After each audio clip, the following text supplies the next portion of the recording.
ต้องหิวกระเป๋ากลับบ้าน ต้องบอก แน่ ว่า ๆ เจือได้บาทนะเมื่อไอหลีบ่จอย หิวกระเป๋าหิวกระเป๋ากลับบ้าน เมื่ออีหลีได้เจ้าต้อง เจ้ามีอยากให้เฮาเมื่อเจ้าต้องได้เสียให้เฮาได้บัดนี้เฮาได้เมื่ออีหลีเด้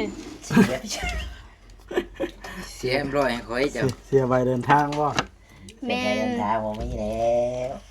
โยมือใดก็ถามอยู่สิเมื่ออีหลีบัด แล้ นี้ ววันนี้ได้ยินจริงๆจังๆเลยพร้อมกันหมดสองเลยวันนี้ ได้ยินจากไผ เจ้าก็เว้าน้องแต่ก็เว้า ข่อยบ่ทันว่า บ่เว้าได้ไหนเว้าก่อนแต่น้องแต่ยังไปอยู่พุ่น อยู่ไส พุ่นน้องแต่ไปพุ่นกินไปเรือนนมโออีก เป็นได้สาวโยกิบ่ได้มาเล่นเลยบ่มาเล่นน้ำบ่จอยเลยบ่ บ่บ่มาแล้วก็บ่มาคือกัน เดี๋ยว สอง เป็น กัน ห ละ ยัง เดี๋ยวจังนาทีเลย ปัดตกเสียงหัวฟู้ม่วน อย่าลืมกดติดตามเพื่อเป็นกำลังใจให้ผมด้วยนะครับทุกคนขอบคุณมากๆครับ ต้องหิวกระเป๋ากลับ ต้อง บ้าน บอกว่า แน่ เจือได้บาทนะเมื่อไอหลีบ่จอย หิวกระเป๋าหิวกระเป๋ากลับบ้าน เมื่ออีหลีได้เจ้าต้อง เจ้ามีอยากให้เฮาเมื่อเจ้าต้องได้เสียให้เฮาได้บัดนี้เฮาได้เมื่ออีหลีเด้ เสียร้อยคอยเจ้า เสียใบเดินทางบ่ แม่เดินทางผมไม่แล้ว โยมือใดก็ถามอยู่สิเมื่ออีหลีบัด แล้ นี้ ววันนี้ได้ยินจริงๆจังๆเลยพร้อมกันหมดสองเลยวันนี้ ได้ยินจากไผ เจ้าก็เว้าน้องแต่ก็เว้า ข่อยบ่ทันว่า บ่เว้าได้ไหนเว้าก่อนแต่น้องแต่ยังไปอยู่พุ่น อยู่ไส พุ่นน้องแต่ไปพุ่นกินไปเรือนนมโออีก เป็นได้สาวโยกิบ่ได้มาเล่นเลยบ่มาเล่นน้ำบ่จอยเลยบ่ บ่มาแล้วก็บ่มาคือกัน เดี๋ยว สอง เป็น กัน ห ละ ยัง เดี๋ยวจังนาทีเลย ปัดตกเสียงหัวฟู้ม่วน คักบ่จอยนี่น้องแต่ เจ้าบอกใครเฮาบอกเสียงหัวเจ้าบอกจอย หนุ่มบอยถึงกับเห็นกระดูกไก่เลย เฮาว่านำน่ะไปว่าคนอื่นได้งงเจ้าง งเลยแซ่บบ่ เป็นหยังน้องก็เลาะอย่าเฮ็ อ ด หยังนี่นะ ของขัง มันตุนอ พ อก ลั มาง พุทธมัง เอ บั อง เฮา ตา ฮู้แล้ว ธรรมังบังตา บางตาเนี่ยเฮาคือเห็นจ้ะ บางกีพอดีเพิ่นเข้าไปเบิ่งเอาตายไปคือว่าหลงอยู่ บางอีหลี บังจริงๆจังๆเนาะ ผลว่านี่อยู่พี่โต๊ะเพิงบ่ ต้องแห้งมาต้องใจ ทั้งเติบ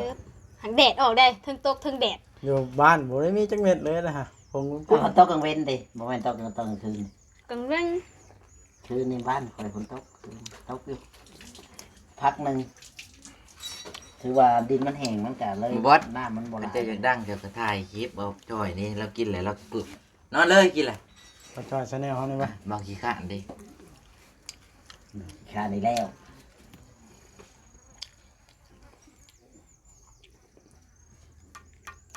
อยากกินอ่อมผักเล็กเลยเนาะ ใส่ปลาดุกบ่ ใช้หนัง เอ้าพี่เล็กก็ใส่ปลาดุกบ่ เอ้า แกงหน่อไม้คันนี้ใส่ปลาดุกกะ ใหญ่แล้วบ่น้องบอยปลาดุกจัง ง่ายเนาะ ช้ำไรขวดน้ำหรือว่ายังบ่ ตัวซ้ำตัวบ่อ จำของเจ้า ว้า บ่ว่าดอก ลำมังกรบ่จอยล่ะ จำไรของเจ้านะ บ่ว่าดอก เรื่องนี้นะต้องผู้เพิ่นมากก็พอแพทย์ผู้เพิ่นจังร่วมกันเลยมันเข้าใจคือแบบนี้นะ มันหยังพวกนี่ต้องล้มกันลามกปานนั้นบ่น้องแท้ น้องบอยได้บ่ มันนะมีกับเจ้าสองคนแหละคืบอีก นั่นดิ บ่จอยก็บ่แพทย์นะ นั่นแหละพาเด็กน้อยเฮ็ดเขาก็เฮ็ดน้ำเลยเด็กน้อย พาน้องบอยเห็ดน้องบอยพาเห็ดพามีดใหม่แท้ยืมแน่น้องบอย จักเช่นผู้ใดผู้เพิ่นเว้ากันนะปุ๊บเฮาว่า ไปสิพาไปเกลือป้านี่ ทะลึ่งขนาดว่านี่ยังวันนี้บ่ทันเกลือปลาบ่ พาไปจ่อยมาหน่อยดิ เอ คอยอู้ว่าแล้วสิมามัน วางมีดพอไปอ่ะนำจับปลานำ โอ้เดี๋ยว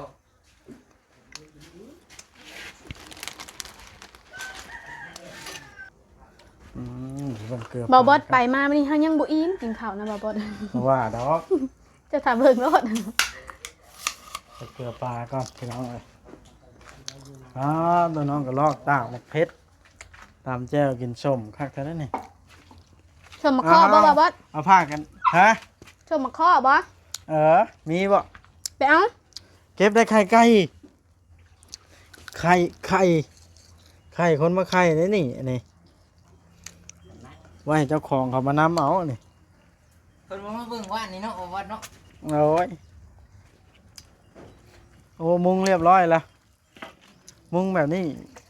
มันก็ ความร้อนมันก็ยังร้อนแล้ว ยามันแล้วมันก็ไข้ ไข่กว่าเก่าบ่ นี่เด้อ ไข้กว่าผ่าตัวนั้นมัน เป็นหยังเกลือละตักรถบ่เด้อนี่ ตักเลย มันก็ย่านแล้วเฮ็ดแบบนี้มันใหญ่แล้วมันย่านคนเนาะ น้ำมันเริ่มหนี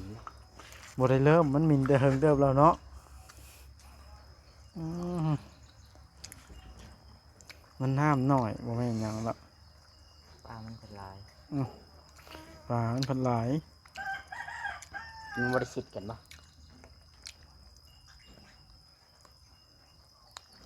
นี่แต่มันหิวมันไล่กินกัน ผมห่างกันว่า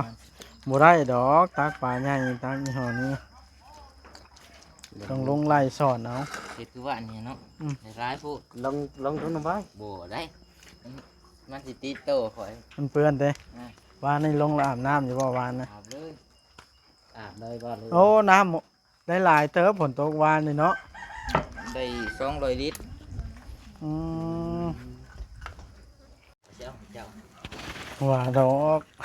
ให้บ่จอยหักไผได้นี่มันมีเรามีแล้วนะฮะเก็บได้ไข่บ่จอยเอ้ย ได้ นั่นน่ะ บอยเอาไข่มาเชื่อมบ่ ไก่เนี่ยของเด่นเด่นของเด่นมาข่อยเด่นมันก็ป่วยครับมันป่วยเพื่อนละ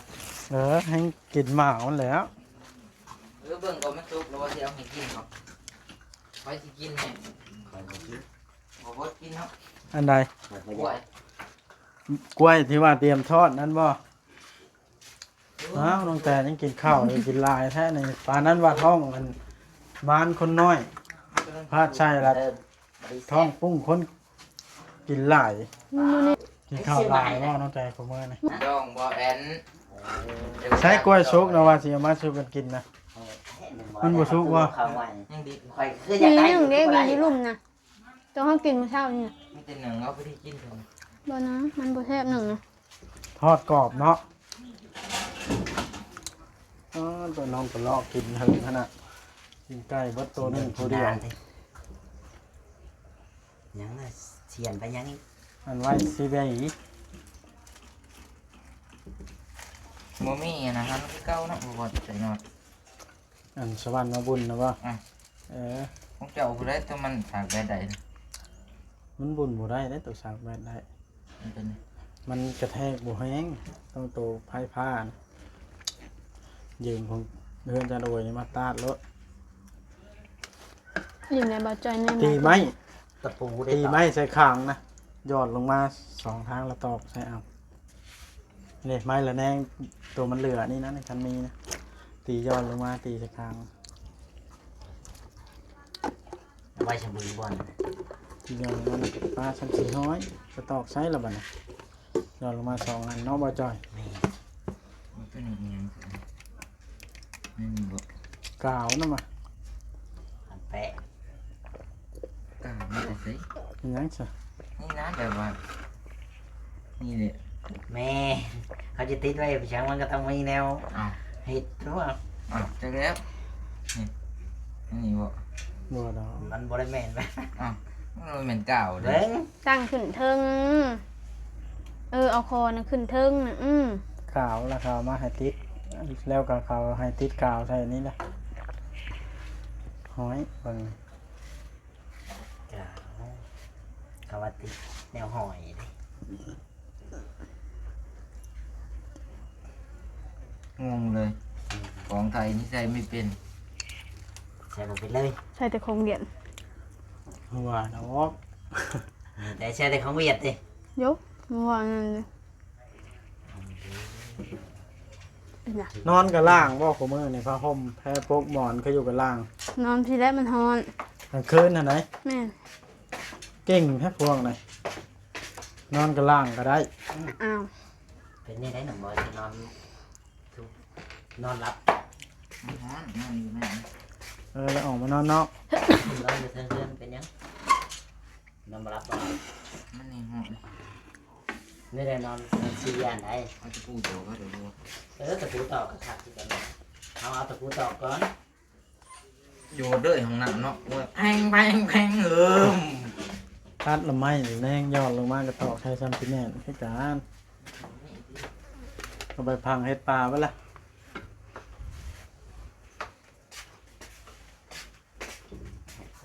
ใส่เบิ่งมาสิเท่าไหนหนุ่มบอยเขาได้ทำการ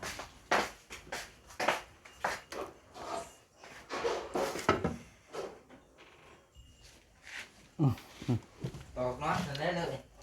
เดี๋ยวน็อตตอกเลยเร็ว ก็คางเดียวนี่บอก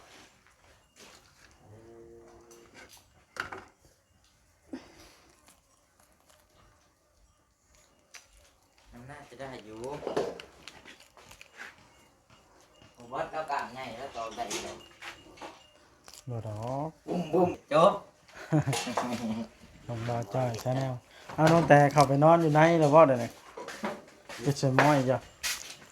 หาว่าเฮาเขานอนเลยเด้น่ะ ฮะ หาว่าเฮาเขานอนเลยเด้น่ะ ฮ้อนเสด็จได้อย่างนั้นบ่ นี่เลยเนาะตัวบุทีม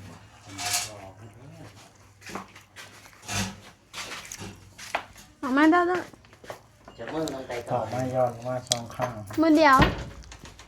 ตีใช้ เรียบร้อย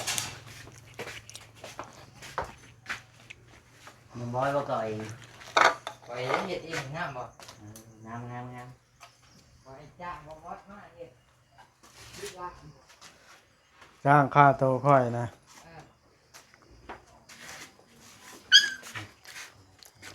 บ่บอสค่ะตัวแพงอยู่ดิ เป็นล้านบาทเนาะ10 ล้านบาทจ้างให้ค่อยย่างออกจากเฮือนค่อยบ่ไป เอ้าใบสุดท้าย คัน100 บาทค่อยไป 500กีบได้จ้ะ เพราะว่ามันบ่มีผู้จ้างได้คัน10 ล้านบาท100 บาทนี่มีอยู่บ่แม่นหยังอันนี้บ่การวัดแท้เด้อนี่เป็นวัดเก่งแท้คืบเอาเลย คุณน่ะ เฮ้ยลึกอีหลีอันนี้น่ะ มี วัดเอารวย มีตัดบ่มีบ่ ได้เนี่ย มันยังตั้งแต่สิเกลือตัวเดียวบ่น่ะ เห็นตัวน้อยกินก้อน เฮ้ยพามาสิ แต่ว่า บิดมีดไป ผ้าจะอยู่ที่ใด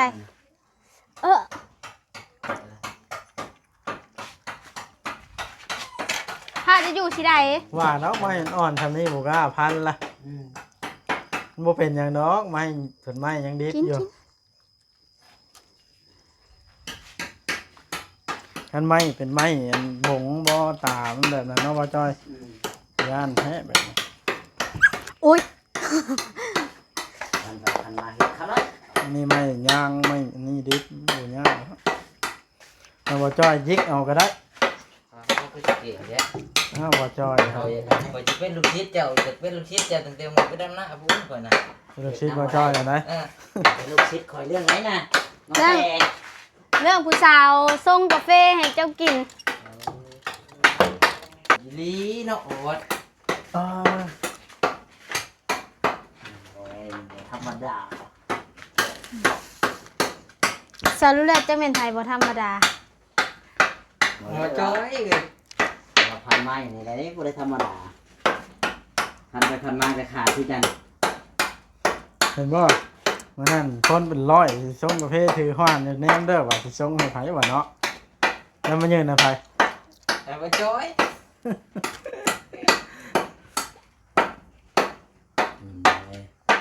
จัดเลยขาด อืม พูดจะแตกมันบ่ทันขาดขึ้นมาอีกมันจะเกินนะ ฮักเอา งานบ่จ่อย จริง เฮ็ดจังไดก็ อ้ายบ่เครื่องการเฉยเคยเฮ็ดนะ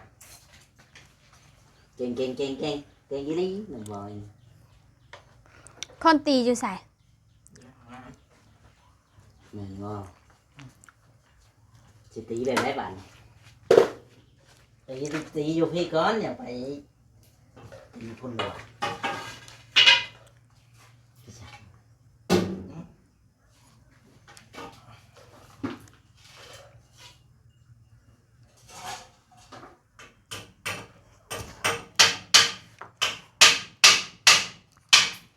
มันแง่งออกแล้วนี่เจ้าโบตีทั้งโกบนะครับปีนเข้าเนี่ยมันแง่งออกมา อิ่มแล้วว่ากินข้าวนะ กลายพา อิ่มแล้ว ลายเพราะมันบูงามนะ แต่อิ่มได้กินข้าว บูแง่งบ่ เจ้าอิ่มแล้วคือยิบกินยังจังอิ่มแล้วเห็นยิบเย็ดแยมเลย เกือบสามกัน เป็นหนาวนะมันเป็นทางเดียวนะไหมเต้ถ้าไปอยู่มันไป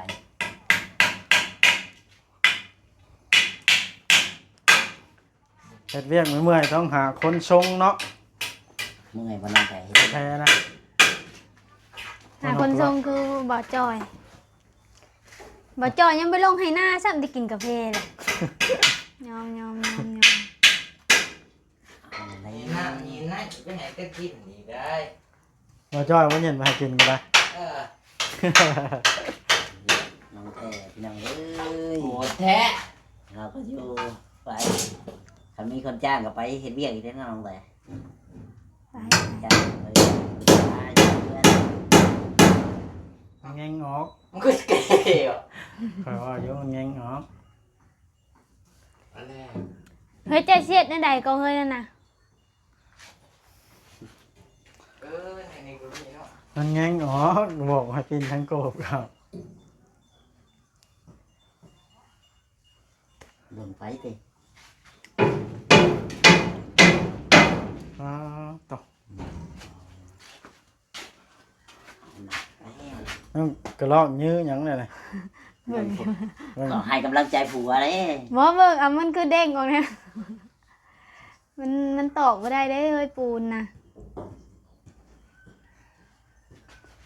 เราทะลุออกทางนั้นยังไง เอาเลยเดี๋ยวนั้นเนาะ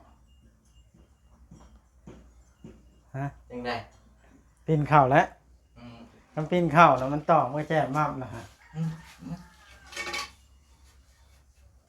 เดี๋ยวเขาเป็นคนเห็ดเนาะไปเอามาทางเด้งออกมันก็เด้งออกมาแล้ว เกะกะเจะของเลย โอ้ได้เบ็ดมาเลยใช้นี่ เบ็ดอ้าย เบ็ดนุ่มโอยดิเบ็ดสิทธิ์กับลูก เอาไปใส่ยาใส่ปลา ผู้ใดพาตอกปูนเอาแล้ว แล้วพอเขาอีกไปเอาไว้ปิ่นท่านี้ไว้มันเป็น พี่น้องเอ้ยไปน้ำบ่าวโอริกันบาทนะ ไปไปติด บ่าวจอยสัมภาษณ์ถ้า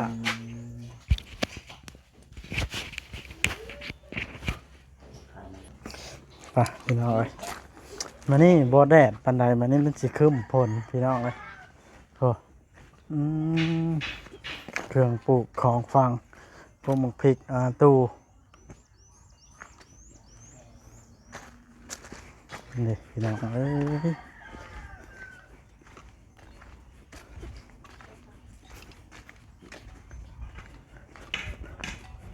บ่าวเลยมานอนพักผ่อนบ่นี่ฮะโอ้บ่มีงานเด็กน้อยเฮาพาแต่ไปอันนั่นบ่หนุ่มแว่นครึ่งใช่นี่บ่เล่นเกมบ่เดี๋ยวนี้อ๋อต่อนี่แหละช่วงบ่มีงานพี่น้องเอ้ยจักสิว่าแนวใดละโอ้ยไปเทืองบ่ไปหาหน่อไม้มาแกงมานี่พี่น้องเอ้ย นี่ละเฮือนครัวแล้วพี่น้องโต้งน้ำนี่ว่าใช่เทืองบุพอสิได้ซ้ำเนาะวานนี่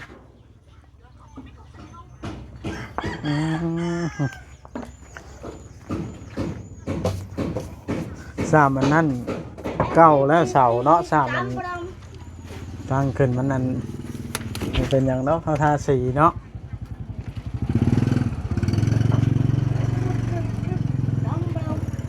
อ้าวน้ำเจ้ามาได้ใส่กระตุกแบบนั้นนะ นี่นะ จะชื่อเอาอยู่อันนั้นได้ค่ะเพราะว่าบ่มีตุ๊กยืนตุ๊กหมู่ กระตุกแบบกระตุกอนามัยนะบ่ได้มีเอาจะวัดคุณแม่นี่ปะ นะ อ่า เห็นที่พ่อลิงได้ดีกูนะ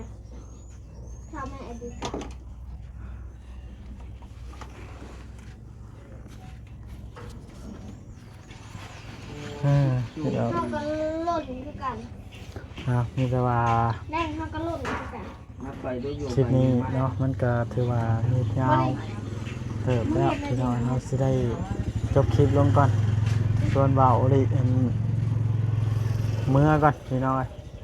ตอนแรกจังว่ากันสิไปถ่ายอยู่บ้านปลาไหลบ้านนี้ บ้านปลาไหล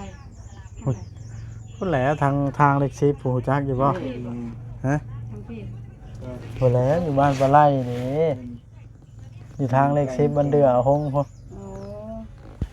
บ้านเดือโห น่าได้สกิลสไน